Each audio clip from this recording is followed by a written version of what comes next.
सोनापुर नामक एक गांव था। वहां अनुराधा नाम की एक बूढ़ी औरत रहा करती थी।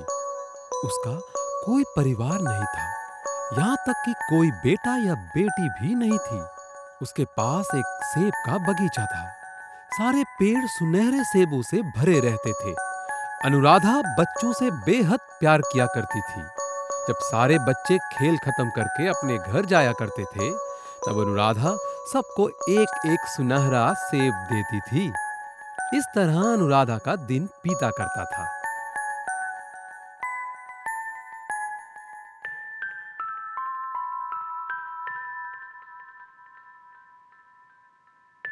बारिश से भीगे बगीचे में जब बच्चे खेल नहीं पाते थे, तब अनुराधा उन्हें कहानी सुनाती थी। इसलिए बच्चे अनुराधा को एक प्यारे से नाम से बुलाते थे। कहानी नानी, आज आप हमें कौन सी कहानी सुनाएंगी? एक दिन एक छोटा सा भूत उसी बगीचे के पास से उड़ रहा था। वो छोटा भूत जब इंसान था, तब अनुराधा उसकी माँ थी। अनुराधा को देखते ही वो पहचान जाता है, इसलिए वह चुपचाप बगीचे में उतर जाता है। वह अनुराधा को देखकर अपने पिछले अस्तित्व के बारे में सोचता रहता है।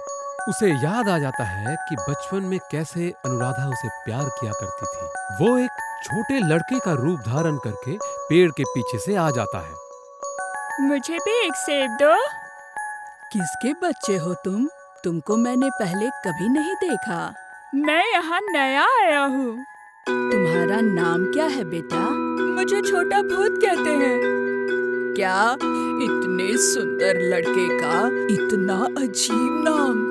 और तुम्हारे पिताजी का क्या नाम है? मेरे माता पिता नहीं हैं। मैं घर घर जाकर भीख मांगकर खाता हूँ और जो जिस नाम से पुकारे सुनता हूँ। देखो माँ, मैं कैसे तैर सकता हूँ? नहीं बेटा, तालाब बहुत गहरा है। जब तक मैं ना लौटूं, तब तक यहीं पर बैठे रहना। अनुराधा को अपने पुराने दिन याद आ जाते हैं। अनुराधा का जो प्यारा बेटा था, वो तालाब में डूबकर मर जाता है। अनुराधा अपने मरे हुए बेटे को याद करते हुए रोने लगती है। रोइए मत बूढ़ी माँ, मैं आपके सारे दुख दूर कर दूंगा। अगर तुम्हें कोई आपत्ति ना हो, तो तुम क्या मेरे साथ रहोगे? छोटा भूत भी मन ही मन यही चाहता था कि वह अपने माँ के साथ रहे। छोटा भूत अनुराधा के साथ रहने लगा। वह दिन भर लड़के के रूप में अनुराधा के पास रहता और रात को सब सो जाने के बाद भूत बनकर आस पड़ोस में घूमा करता। उसी गांव में विनोद और प्रकाश नाम के दो बदमाश रहते थे। दोनों हर अपराध साथ मिलकर ही करते थे। उनकी बुरी नजर अनुराधा के सेब के बगीचे पर थी।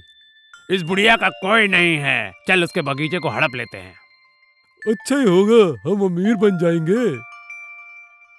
एक दिन विनोद और प्रकाश अनुराधा के पास जाकर उसे धमकाते हैं कि वह अपना बगीचा उन दोनों को दे दे।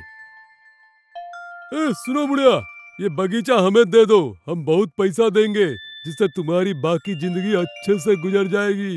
नहीं दोगी तो छीनना पड़ेगा, समझी? आज कह दिया सो कह दिया, लेकिन अगली बार से ऐसी बात मत कहना।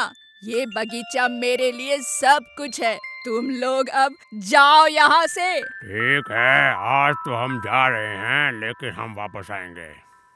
एक दिन विनोद और प्रकाश एक जहरीला सांप बगीचे में छोड़ देते हैं। सांप देखकर सारे बच्चे और अनुराधा डर जाते हैं। अब आएगा मजा।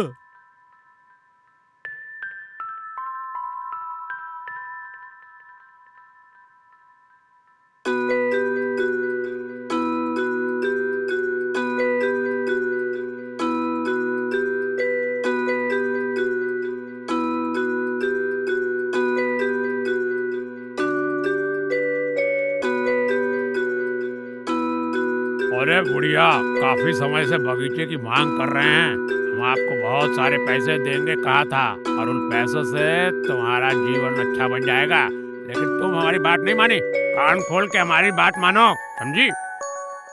बेहतर होगा बात मान लो हमारी, वरना पैसे भी नहीं मिलेंगे और बगीचा भी हाथ से जाएगा, समझी? पेड़ के पीछे से उन दोनों बदमाशों की बात सुनकर छोटा भूत गुस्सा हो जाता है।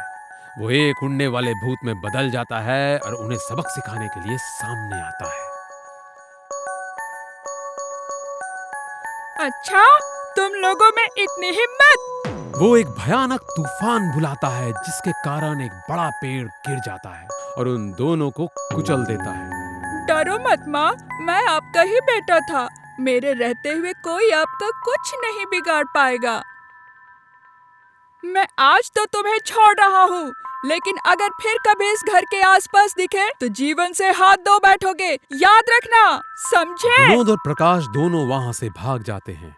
उस दिन के बाद से कभी भी बगीचे के आसपास भी भटकते नहीं हैं। अनुराधा अपने खोए हुए बेटे को पाकर बहुत खुश होती है और वो दोनों एक साथ खुशहाल जीवन बिताने लगते हैं।